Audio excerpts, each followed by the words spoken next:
Hey everybody, hope you're doing well. We are going to get started here in a second or two.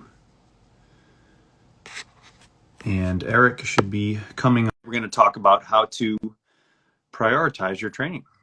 So this is going to happen in a couple seconds. Pardon my eye. I got a nice thumb in the eye at jiu-jitsu the other day, so that was fantastic. So I'm just dealing with a little bit of that. But we're going to be rolling here in 1 second. Eric should be coming on. So today we're going to be talking about how to prioritize your training. We did have a couple questions that was sent over to me via DM, but at the same time, we're going to do our best to answer as many things as possible. So Eric should be hopping on here in 1 second. There he is. I don't have a thumb in my eye, but I'll do my best. Yeah, I tell you what, getting a thumb in your eyes is not good. I highly recommend not doing that. So. Well, you need to be better at fighting then. What's that? You should be better at fighting then. Yeah, I wish I could say it was, it was my fault. Let's just say that the person I was going with didn't have a ton of experience and the old thumb in the eye. So it's a little watery, but it is what it is. We're gonna get rolling. So again, the title of today's talk is how to prioritize your training, and I think one of the biggest issues people have when it comes to program design is someone comes in, you sit down, you have your consultation, and they give you all of these various goals and timelines, and you're just trying to figure out, gosh, where do I start? And I think a proper intake is one of the best ways to clarify things, but at the same time, there's many variables that you need to consider. Space, how much space you have, how much time you have to your goal, etc. So I think one of the biggest issues that people have is, well, where do I put things? Where do I put certain exercises? Or really, it's as simple as what is the most important thing? And it's so easy to get caught up in the granular stuff that really doesn't make a lot of sense. So I'm going to let Eric take the lead right now on kind of talking about an analogy that we've used called, the jar of life. And from there, we can kind of talk a little bit more about again, how to make better decisions so you can allow your own training program, but to help your clients and your athletes. Cool. So as you're on here and people are joining, appreciate you being here. If you have any questions, just drop them in the comment box and we're happy to answer them. That's what we're kind of here for. We have a rough outline of stuff we want to cover, but we can go in any direction that you kind of lead us based on your feedback. So first, let's start at the macro level, and then we can go to the micro level of reps and sets. So I got this concept, and I brought it up to Mike, is that if you've ever heard the story of the jar of life, and if anybody knows who I can reference for that, I've been looking up to try to find the direct reference. There's this mythical lore of this story of a college professor who brought out a jar, and it was for a management class. And he had one jar, he had a certain amount of sand, certain amount of pebbles, certain amount of rocks. And at first he poured sand into the jar, and he said, is there room for these rocks and pebbles? And everybody said no, because the jar was, close to 3/4 full. So he emptied the sand back out, and then he said, and then he put in the big rocks, and he said, this is analogous to life. And he said, the big rocks are your most important things in your life, the people closest to you, your family, your loved ones. And then he said, then he poured in the pebbles, and the pebbles then filled in the space in between the rocks. And he said, this is your next layer of your circle in life, and that is your career, your friends, those sorts of things start to fill in those big rocks. And then he started pouring the sand, and there was still room, and then now everything fit. And the sand is the more the smaller things, right? The day-to-day things that often we get caught up in. And I said, you know what? This is just like training, right? You don't have to be on social media long as a strength coach and see that everybody's arguing about sand. That we probably agree on most of the principles that we're talking about in this course. And that was kind of the impetus for us creating this course, was to say, what are the principles that we at least can agree on? And then whatever method you use, we really don't care. And so that's where that jar of life thing kind of comes into play. So the big rocks in training, that's like, do you have at least basic fundamental movement? Can you touch your toes? Can you rotate equally right to left and enough? And enough range? Can you extend back? Can you do simple? Can you squat? Can you lower yourself to the ground and get back up? Those are some simple things that I think everybody would agree that it would be a movement quality that we want to all have. We want to be able to have a good breathing strategy, meaning your breathing frequency, your breathing strategy, where you take air in from, and then does that strategy change depending on the situation? Sleep is incredibly impactful.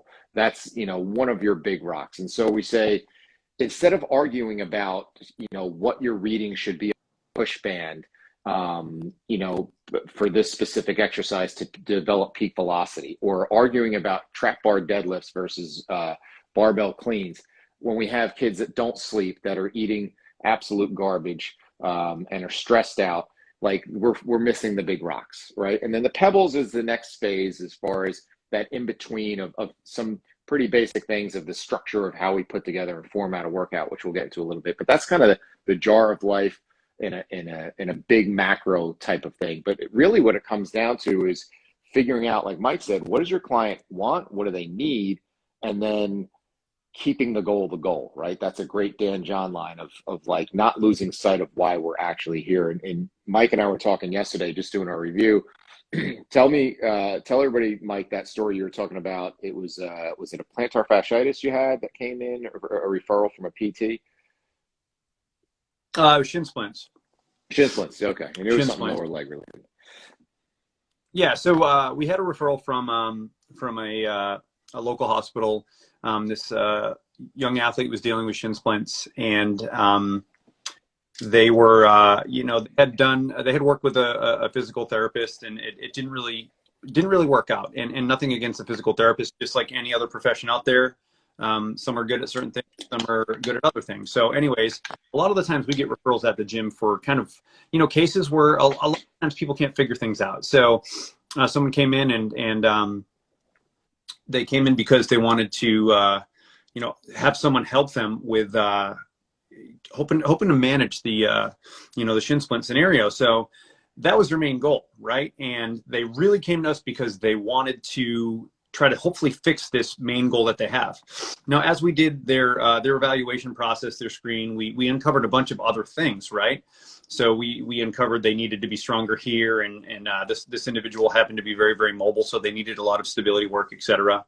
And while yes, we know that once you run someone through an assessment or an evaluation, we know that gives you insight on your programming, but just making this athlete stronger is going to help. Don't get me wrong. We know that getting better core stability is going to be better. Good pelvic motor control and pelvic stability, single leg stance, all that other stuff will help someone with their, with what they need. But this individual has very, very specific needs. So, and one, you got sort of, you look at this in sort of two different directions. One, the main goal is we got to try to help them manage these shin splints. And that at the same time, we know that they have a bunch of other things that they need to work on. But remember, they're coming in and their goal is to try to help find a way, or our goal is to try to help them find a way to manage these shin splints. And we started a basic exercise program, and we had to explain to the parents. They thought it was just going to be only like lower limb and calf work, and obviously that's a big part of it. But this individual happened to have some running mechanics that were somewhat pretty faulty. Chronic heel striker, pretty excessive pronation, and again, a little bit of pronation, not too bad, but what we were finding is that individual, every time she ran, would heel strike, and then they started having issues with shin splints. And shin splints are one of those things. As soon as they start to happen, it's really, really hard to play catch up. So we had a discussion as a team, and a couple of the other trainers were saying, hey, she probably needs this and probably needs this. And I'm like, 100% she does. But remember why they're coming in to begin with. We know that maybe they need glenohumeral stability, right? We know that that's something that individual needs. But if we spend all their time trying to fix their glenohumeral stability and we're not doing anything to address what their main goal was, which was for us to try to help them with the shin splints, yes, we're helping them, but are we really helping them achieve their goals? So you can attack it from both directions, yes, because the beauty of working as a strength and conditioning coach with cases like this is, we don't have to deal with insurance and code. So it's not like in PT settings, especially PT settings that are insurance-based, they can only do a certain amount of things, and they have to get reimbursed a certain way. So they have to obviously run the basic insurance codes. So for us, we were able to, one, we're going to continue to work on running mechanics, faulty movement patterns, etc. And we are going to get them stronger, but that's just going to funnel us towards their goal. But we have to attack it from various angles, because just doing a bunch of calf raises and trying to fix their foot strike isn't gonna really move the needle. So if you get cases like that, remember, yes, while you may uncover a bunch of other stuff, don't forget why that person is coming to you. I mean, if someone comes to you and their goal is to lose 15 pounds and all you've done is increase their back squat by 20 pounds, you know what I'm saying? It's not a bad thing, but you're not really doing what they're asking for. You know, it's a scenario where, yes, you're doing a good job and you can get someone stronger, but if you're working with a young athlete, you can do anything to get someone stronger because of those newbie gains. You don't even have to be super complicated. You just give them a basic program, and guess what? They're going to do okay, and they're going to get a little bit stronger. But remember, keep the goal to goal. And Eric, when we were talking too, you had mentioned you had a scenario too where didn't you say you had a baseball player with a similar scenario where they were trying to work on velocity? Yeah. So this was just recently where they were working at another facility, got referred to me by their physical therapist, ironically, to work on some things that he had found from a movement and performance standpoint. But ultimately what their biggest thing was is his velocity was down a few ticks from what it was previously. And so that was the thing. And so we did a bunch of testing with them, and then I had asked about any previous testing that they might have done because I know the place he had gone to had done some assessments. And they got their follow-up report and they sent it over to me. And on the follow-up report was, you know, all sorts of highlights about how his deadlift went up 30% and his squat went up 20% and all these factors. But yet, that's great, but his velocity is flatlined. If anything, it was going down. And so we have to keep sight of that. And the conversation I always have with athletes is this, and it's really not just athletes, it could be anybody. I say, you know, if I went to my cabinet over there by my desk and I had a magic wand, right, and I could give you any one thing that's going to take you to where you want to be, take you to the next level and get you your goal, what is that one thing, right? And get them to tell you what it is, because we get blinded by our bias. And so it's very easy for us, you know, Mike and I teach for FMS. It's very easy for people that we teach to get caught up in the FMS and say it's all about getting a 21. No one shows up looking for a better FMS score. It's a means to an end to improve your movement competency. It's not the end all be all. That's not what they came for.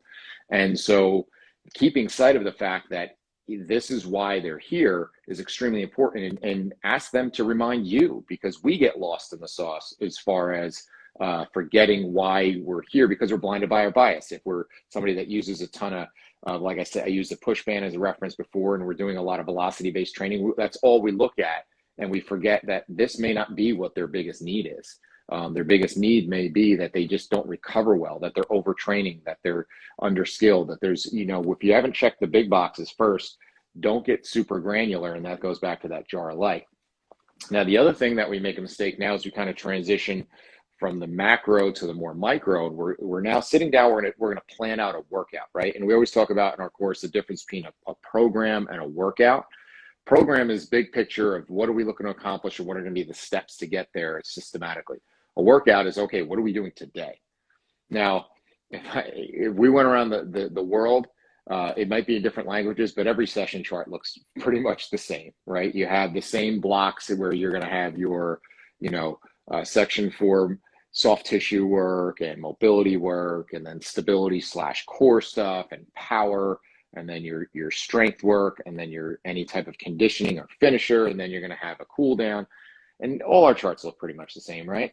So the big thing that we see, and when we do case studies, live case studies in our live course, is people feel obligated to like fill out all the boxes. Like they think because there's a power section on there that I'm obligated to give everybody who walks in the door power. So we had one case study we used where we had a woman who was very deconditioned, coming in to lose weight. She was overweight, had a bunch of different orthopedic issues. And so, you know, we put it out to the group and said, write a program. We had people coming back and having her do med ball slams. And yeah, could there be some value in getting power somewhere down the road? But that's not a big rock for her. She doesn't move all that fast to begin with. Every step that person takes who's overweight, it's 4 times body weight going through their joints. We don't need to add speed and power to that just yet. So don't feel obligated to your session chart, right? So don't think, and then the other thing is don't think you have to do it in that order either, right? And so we just did our online course, and I thought it was kind of cool. Mike does a case study with one of his fighters, and he actually put his conditioning stuff first before the strength circuits. And that's blasphemy, Perry. How dare you? So tell me why you do that. Give us some justification for that. So, and I'll be brutally honest with you. I had never really even thought about switching things around because, again, I was in the idea of, like you just said, we had this is the order in which you do things. But this was a case where it was a short notice fight. We had 6 weeks, and this individual was already pretty strong. We were never in a scenario where in a fight he felt as if he was overpowered or he just got manhandled, right? So we knew that if we just maintain his strength and then bump up his conditioning, that would be a huge priority for us. But because, again, we have 6 weeks. 6 weeks is not a lot of time to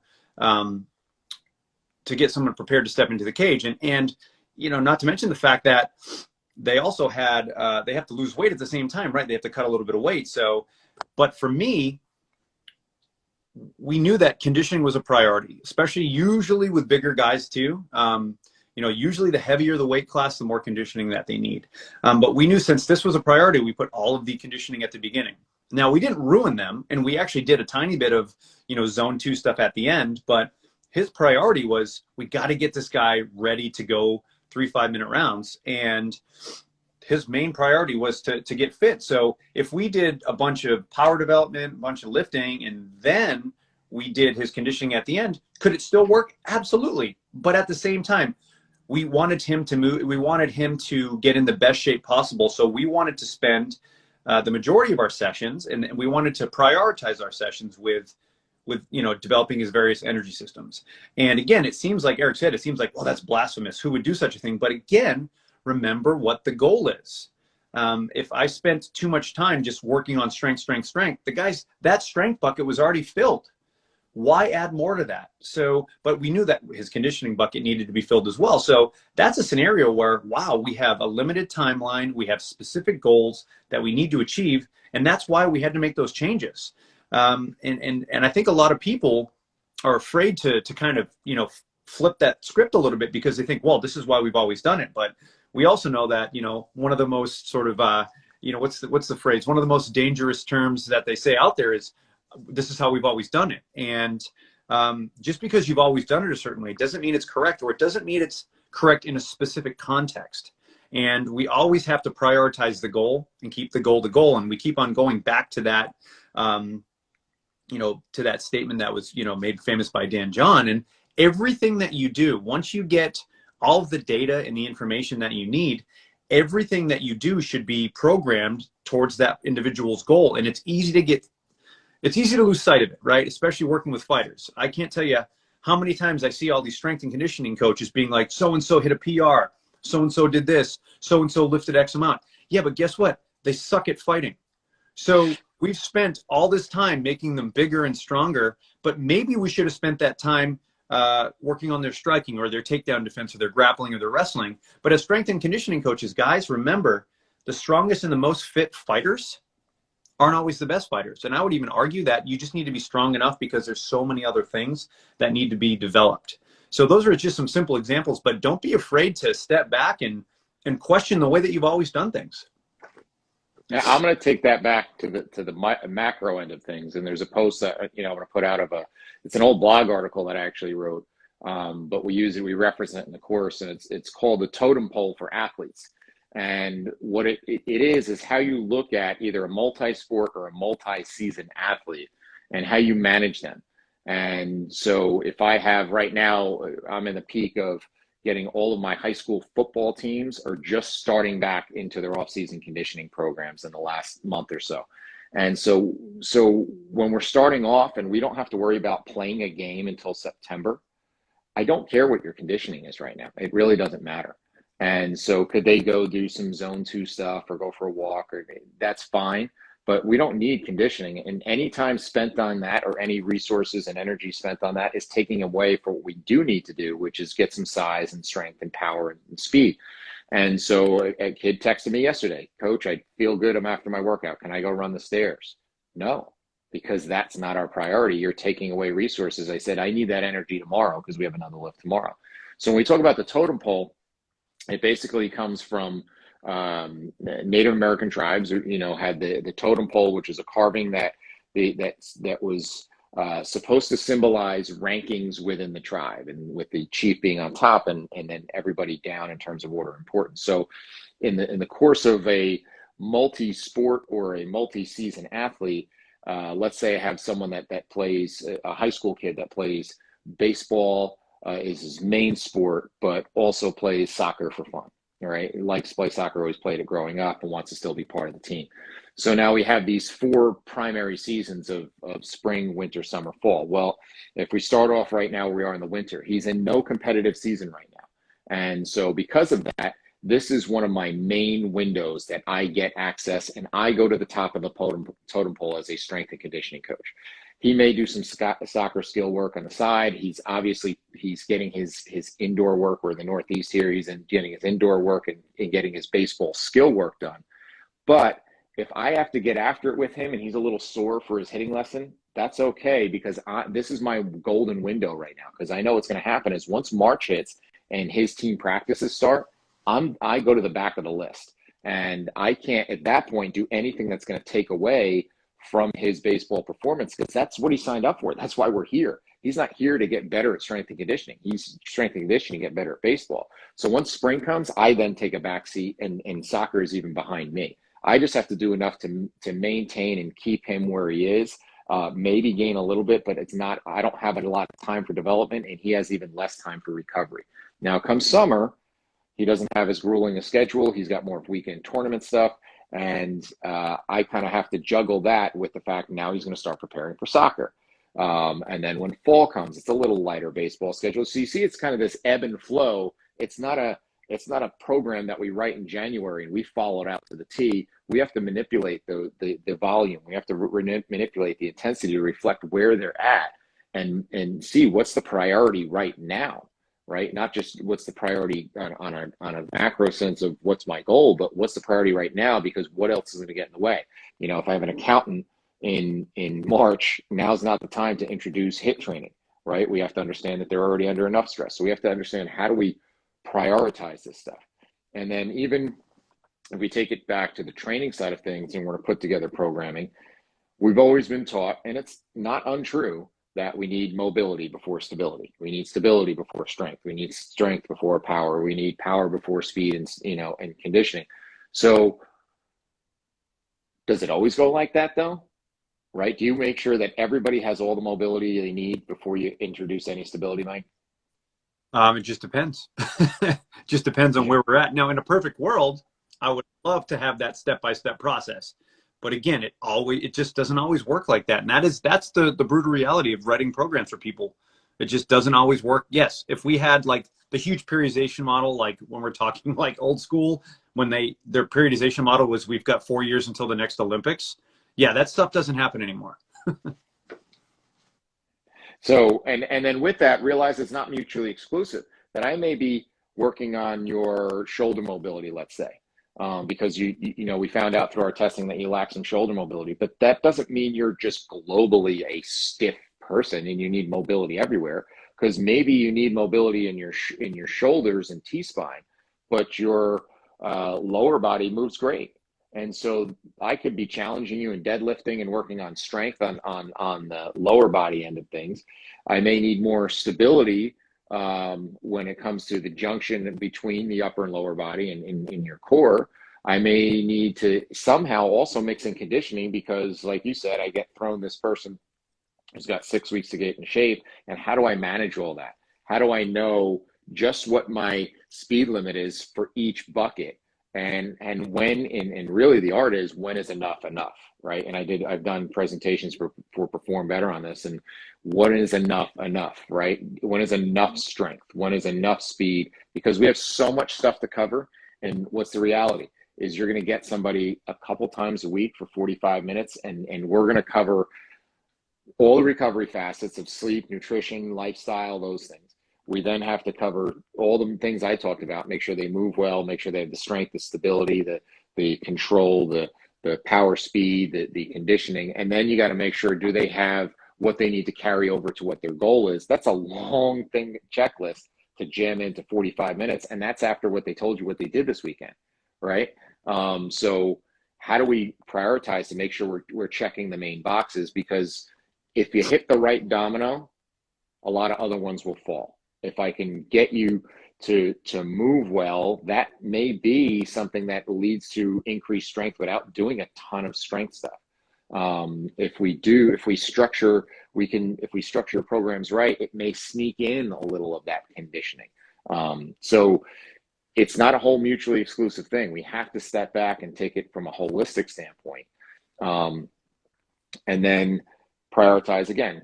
What's like the most important thing that we need to work on right now? Absolutely. And I think, going back to, Eric's discussion about, certain parts of the body being mobile, certain parts of the body being stable.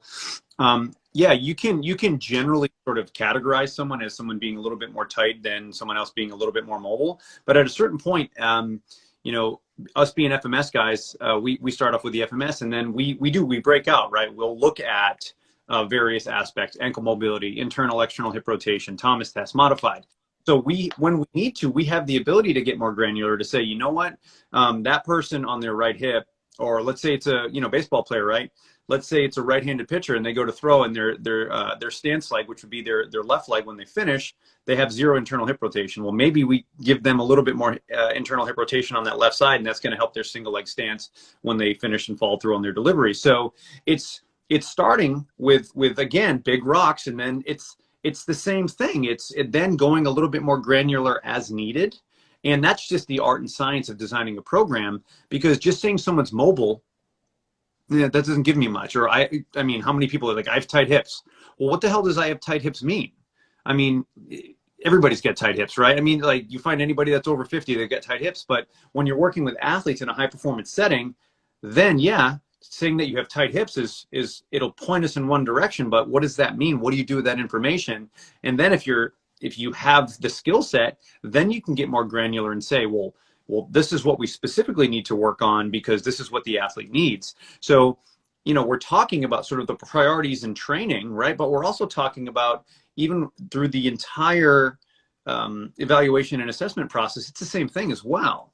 It's having the ability to go deep when you need to, and having the skill set to make those changes, but also make changes on the fly, knowing, because, when it comes to working with athletes, everybody doesn't come in perfectly rested and ready to go. So, and I think another thing, Eric, one of the things we focus on, in our courses, when we talk about the big rocks, it's like, all right, that person, they can't touch their toes, right? But you're worried about, one ankle that has 2 degrees less ankle dorsiflexion. And you're so concerned about that one ankle that all you do is hyper-focus on that one ankle, but you'd be missing a bunch of other things. And we've seen it time and time again where we run people through the screen, and what happens? They're asking all these questions that are not related. Well, what about this? What about this? What about this? And I'm like, yeah, those are great questions, but let's take this thing one step at a time. So I think it's important to really understand what's important now and what is important long term, because those are going to allow you to make better decisions. And it's, guys, this stuff is not taught in when you're going to get your bachelor's in exercise fix. Like, this is the real stuff that we have to manage day in and day out, and it's all about decision making and trying to figure out the priorities. But again, when it comes to that whole jar of life analogy, it's starting off with those big rocks, and then once you hit the big rocks, then you get the pebbles, and then lastly the sand. But you cannot start with the sand. And again, that is the stuff that everybody sort of tends to argue over anyways. The other big point that we're not taught is we're always taught how to add new things. We take courses on methods of how do I add more, what are more mobility drills I can do? What are more power drills I can do? We surf the social media feeds to see what are some cool stability drills. When sometimes the greatest thing you can do to a program is take things out and remove the negative. And so with that, we talk about, on all sides of things. If we talk about corrective exercise, we did a whole thing on how we hate corrective exercise, because here's why. Let's say you have somebody that slumped over a laptop at their dining room table because it's post-COVID and they're working from home, and they do that 8 hours a day. Do you really think your doorway stretch for 30 seconds twice at your session, twice a week, is going to make an impact and to move the needle? You're emptying the ocean with a Dixie cup. it's not going to make any long-term appreciable change. That we need to look at habits, we need to look at what they do and get them to understand the repercussions, that it's not what happens only when you walk in the door and then you have to don't think about it for the rest of the day. That we have to look at what are the things we need to remove. Sometimes the biggest impact you can have, because you're not getting them to be trained at the intensity you like to. Well, I need you to stop going on your iPad till 12 o'clock at night and getting wrapped up in looking at politics or social media things or whatever that are getting you all amped up. And then you come the next day and your HRV is through the floor and your energy sucks and you had a lousy night's sleep. Well, I can't do much with that, right? I can't train you to the intensity that will make a significant change in the things that you want to change. So it's removing the negative sometimes that makes the biggest impact, but we're not taught that, that type of thinking of, instead of trying to teach you the new cool exercise I learned this week, what do I need to take away that you're doing? Even if you talk about that stuck ankle, the first question should be, why is it stuck in the first place? And why is it your left and not your right? What are you doing? And what can we do to stop you doing that if that's a possibility? Because then I don't have to give you a bunch of corrective exercise for your ankle every time you come in. Because if you foam roll in the same spot for weeks on end, that ain't going to fix it. Speaking of which, kind of looking ahead, because as we wrap things up, for those who've been following us, we appreciate it. Please spread the word and share. This week's theme is obviously prioritizing what matters. Next week, we're talking all about mobility. We got a ton of mobility posts we're going to be putting up. I have 4 or 5 different mobility flows that I filmed that I like to use that are short 2 to 3 minute flows that are nice things you can put in there. So that'll be next week. The following week, I'm going to pick up a topic that has become quite heated right now, which I would never think would be heated. Is Coach Mike Boyle put out a post about orthopedic costs, and it has created a fury of discussion on Twitter and other places. And so I never thought much of it because I've been using something similar for many, many years. I just called it structural cost. But we're going to talk about, in the course, we have the multiple costs of training. It's not just orthopedic costs, but the cost of time, the metabolic cost, the physiological cost, neurological costs. We're going to talk about the costs of training. That'll be in 2 weeks. So different topics coming up. If you guys have ideas for topics, please put them out there. We're just doing this every Friday. Next Friday, we're going to try to experiment with maybe mixing in Facebook and Instagram possibly. So stay tuned for that. And thanks for jumping in. Mike, any closing thoughts you want to put on there? Yeah, I would say the last thing too is, and we go over this in the course, is, don't get caught up in the minutia. Everybody wants to argue about stuff that 95% of the time doesn't matter. So it's okay to take a step back and really just say, what are my big rocks? What does this client or what does this individual need? And, is it 2 more hours of sleep or 3 more degrees of internal hip rotation, right? So make sure that you take the time to really step back and analyze it, because like Eric said, maybe it's just simply removing things, or maybe, making small changes that are going to make a big impact over time. So we get a lot more in depth in our course, and we'll give you guys some basic examples of scenarios that we've seen. But you guys definitely stay tuned. The online course has been recorded. It's in the editing process, and we're proofing things, and we're really excited about the way that it came out. So, we're really excited to share this new product with you. It's been a labor of love. We've been busting our butt. So, stay tuned. And if you guys have any specific things you want us to cover and talk about, feel free to shoot us a message, and we'll do our best to try to answer those questions for you. All right. Thanks, guys. Enjoy your weekend. All right, guys. Thank you. Appreciate you.